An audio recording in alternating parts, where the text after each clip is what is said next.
రాధా రఘురాం గారు మనకు ప్రైమ్ టైంలో అందుబాటులో ఉంటారు. సంజయ్ గారు, మొదటగా మీతో ప్రారంభిద్దాం. ఏంటి జరుగుతున్నటువంటి భీకర యుద్ధం? గత 12 గంటలలో సుమారు 1000 మిజైల్స్కి ఎక్కువగా ఇరాన్ పైన అమెరికా, ఇజ్రాయెల్ దాడి చేయడం జరిగింది. ఎక్కడి వరకు ఈ యుద్ధం వెళ్తుందంటారు? థ్యాంక్స్ అండి, ముందుగా ఈ ప్రోగ్రామ్ కి ఇన్వైట్ చేసినందుకు. ఒకటి, నేను ఉస్మానియా యూనివర్సిటీలో టీచింగ్ చేయలేదండి, అక్కడ చదువుకున్నా ఇప్పుడు చాలా కాలం క్రితం నిజాం కాలేజ్ లో. తర్వాత చాలా చోట్ల ఇండియాలో చాలా చోట్ల చేశాను, ఢిల్లీ, కల్కట్టా లాంటి ప్రదేశాల్లో, తర్వాత వేరే దేశాల్లో కూడా అండి. Thanks for the invite. Iran యుద్ధానికి వస్తే కనుక ఒక కొత్త డెవలప్మెంట్ వచ్చిందండి లాస్ట్ 24 అవర్స్ లో చూసుకుంటే కనుక. ఒక పక్కన పెద్ద ఎత్తున నైబరింగ్ కంట్రీస్ లో, అంటే గల్ఫ్ లో ఉన్నటువంటి కంట్రీస్ మీద ఇరాన్ పెద్ద ఎత్తున దాడులు చేసింది, మిజైల్ దాడులు చేసింది, డ్రోన్స్ దాడులు చేసింది పెద్ద ఎత్తున. అలానే అమెరికన్స్ కూడా రెస్పాండ్ అయ్యారండి. కాకపోతే ఇరాన్ ప్రెసిడెంట్ పెజెష్కియాన్ ఏం చెప్పారంటే, ఒకటి, ఈ డ్రోన్ దాడులు చుట్టుపక్కల దేశాల మీద చేయటం ఏదైతే ఉందో అది ఫస్ట్ అటాక్ లో లీడర్స్ చనిపోయిన తర్వాత, మిలిటరీ కమాండర్స్, తర్వాత ఐతుల్లా అలీ ఖమేనీ చనిపోయిన తర్వాత స్థానికంగా ఉన్నటువంటి కమాండర్స్ డెసిషన్స్ తీసుకుని లోకల్ కమాండర్స్ ఇలా పక్క దేశాల మీద రాకెట్స్ పంపించడం జరిగింది అని చెప్పడం జరిగిందండి. తర్వాత దానికి ఆయన అపాలజీ కూడా చెప్పారు. చాలా పెద్ద డెవలప్మెంట్ అది. ఇరాన్ చుట్టుపక్కల ఉన్నటువంటి అరబ్ దేశాలు, సున్నీ దేశాలకి వాటికి పెద్ద ఎత్తున ఇలాంటి అటాక్ జరగకుండా ఉండాల్సింది, సో వి అపాలజైజ్ అని చెప్పడం జరిగిందండి.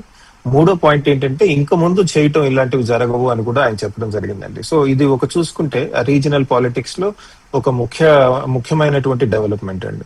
సో దీని నుంచి మనకి ఏం క్లారిటీ వస్తుందంటే, చుట్టుపక్కల దేశాల మీదకి మిజైల్స్, డ్రోన్స్ అవి వేయటం తగ్గుతుంది. దీనివల్ల అక్కడ నివసిస్తున్న భారతీయులు ఎవరైతే ఉంటారో వాళ్ళకి కూడా పెద్దగా కష్టం, అంటే ఇబ్బందుల్లో ఉన్నారు కదా, ఈ కాస్త ఇబ్బంది కూడా తీరే అవకాశం ఉందండి. తర్వాత ఒకవేళ ఎయిర్ ట్రాన్స్పోర్ట్ రెస్టోర్ అయితే కనుక, మిడిల్ ఈస్ట్ లో మనకి తెలిసిందే ఎయిర్ ట్రాన్స్పోర్ట్ బాగా దెబ్బతింది కదా, అది కూడా ఇంప్రూవ్ అయ్యే అవకాశాలు చాలా ఉన్నాయండి. ఇంతేకాదు, తెలియని విషయం ఇంకా, అంటే క్లారిటీ రావాల్సిన విషయం ఏంటంటే, చుట్టుపక్కల దేశాల మీద అటాక్స్ ఆపేస్తున్నాం అన్నారు కదా, అంటే gulf of straits of Hormuz జలసంధి ఉంది కదా, అందులోంచి వస్తున్న ఆయిల్ ట్యాంకర్స్ వేరే దేశాలవి, గల్ఫ్ దేశాలు ఏవైతే ఉన్నాయో అవి వెళ్తూ ఉంటే వాటి మీద కూడా అటాక్ చేస్తారా చెయ్యరా అన్న దాని మీద క్లారిటీ లేదండి. ఒకవేళ చేయకపోతే కనుక అది భారతదేశము, మిగతా అభివృద్ధి చెందుతున్న దేశాలకి ఇది చాలా మంచి పరిణామం అండి.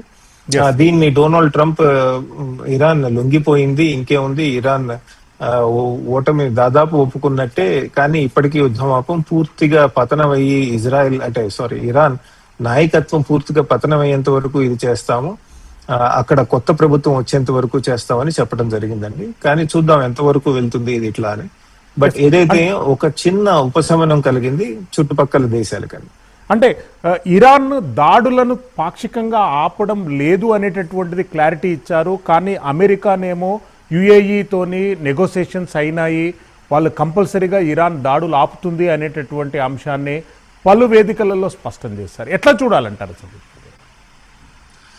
అంటే ఇవాళ మార్నింగ్ యుఏఈలో పెద్ద ఎత్తున కొన్ని చోట్ల ఇరాన్ అటాక్స్ నడిచేయటండి. కానీ ఒకవేళ, అంటే పెజెష్కియాన్ చెప్పింది ఏంటంటే, మీ దేశంలో ఉన్న అమెరికన్ మిలిటరీ బేసెస్ నుంచి కనుక ఎటువంటి అమెరికన్ అటాక్స్ రాకపోతే మేము ఆ బేసెస్ ని అటాక్ చేయము అని చెప్పడం జరిగిందండి. అది నిజంగా అమెరికన్స్ చుట్టుపక్కల దేశాల నుంచి అటాక్ చేయకుండా వాళ్ళకు ఆల్రెడీ జోర్డాన్ కానీ, ఇజ్రాయెల్ కానీ, లేదా గల్ఫ్ లో ఉన్నటువంటి వాళ్ళ 5th ఫ్లీట్ అంటారు కదా, ఎయిర్ క్రాఫ్ట్ క్యారియర్ కానీ, లేదా ఇజ్రాయెల్ పక్కన ఉన్న ఎయిర్ క్రాఫ్ట్ క్యారియర్ కానీ, వాటి నుంచి కనుక టేక్ ఆఫ్ చేసి పెద్ద ఎత్తున బాంబింగ్ చేస్తే కనుక అప్పుడు చుట్టుపక్కల దేశాల మీద, యుఏఈ మీద కానివ్వండి, వాటి మీద కానివ్వండి, అటాక్స్ తక్కువయ్యే అవకాశాలు ఉన్నాయండి. కానీ చెప్పలేము, చూడాలి. ఎందుకంటే డొనాల్డ్ ట్రంప్ మనకి తెలిసిందే, ఆయన వ్యవహార శైలి కొద్దిగా ప్రిడిక్ట్ చేయటం కష్టం. అటాక్స్ ఏ బేసిస్ నుంచి లేదా ఎక్కడి నుంచి ఆర్గనైజ్ చేయమంటారో మనకి తెలియదు ముందు రోజుల్లో. అలానే ఇరాన్ లో నాయకత్వం కూడా చాలా అంటే చాలా మంది చనిపోయారు కదా, ఎవరు ఎప్పుడు ఎలాంటి డెసిషన్స్ తీసుకుంటారు, స్థానికంగా ఉన్న కమాండర్స్ ఇప్పుడు టెహరాన్ కి వింటారా లేదా, అది కూడా మనం వేచి చూడాల్సిన అంశం అండి. రాధా రఘురాం గారు,